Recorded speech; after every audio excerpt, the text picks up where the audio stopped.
The book of Genesis says this: "As long as the earth endures, seed time and harvest, cold and heat, summer and winter, day and night will never cease." Good morning, friends. As minister of Motherwell St Mary's Parish Church, I'd like to give you all a very, very warm welcome to our short online service this morning on this, the 18th Sunday after Pentecost. Today for us here in St Mary's Parish Church, it is Harvest Thanksgiving Sunday. Alex and Chloe Smith are going to lead us in today's call to worship for harvest. Come this day of celebration, we come to worship God. come this day of thanksgiving, We come to honour God. come this day the Lord has made. We will rejoice and be glad in it. Come, all thankful people, come. Raise the song of harvest home. Thank you so much, girls. Our opening hymn is a single verse of that hymn alluded to in the call to worship. Come, you thankful people, come, raise the song of harvest home. And we're going to be led, as always, today by our organist, Ronald.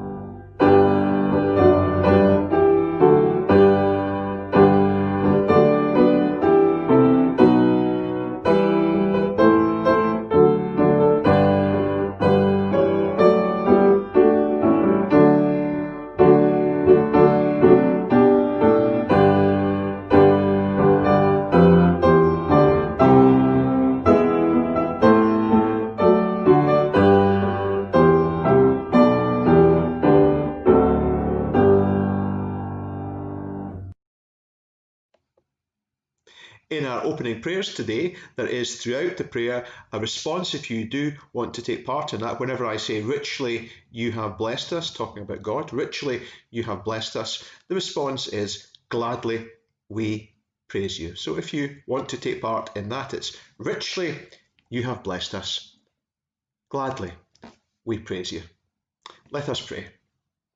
God of the harvest, we gather this Sunday morning to praise you, to acknowledge you as creator of heaven and earth, to thank you for your faithful provision, and to celebrate the constant cycle of the seasons of day and night, seed time and harvest. Richly you have blessed us. Gladly we praise you. Day by day, year by year, we see your hand, O Lord, at work. We marvel at the beauty of your design, and we rejoice in all that you have given us. Richly you have blessed us. Gladly we praise you. We praise you for this vast and awesome universe in which we live, this world in which we have our being. We thank you for this country in which we have been born. There are so many reasons to count our blessings, so much to thank you for. Richly you have blessed us. Gladly we praise you. We thank you for the harvest which surrounds us today in our homes and in the world around us. We thank you for the many places from which the harvest has come, for the hard work and toil which has made it possible.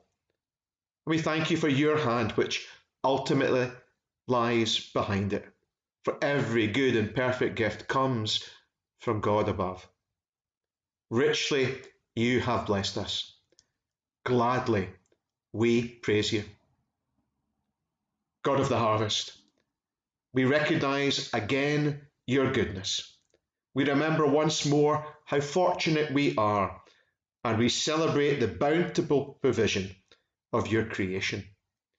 Gladly today we have come with thankful hearts and joyful worship on this Harvest Sunday.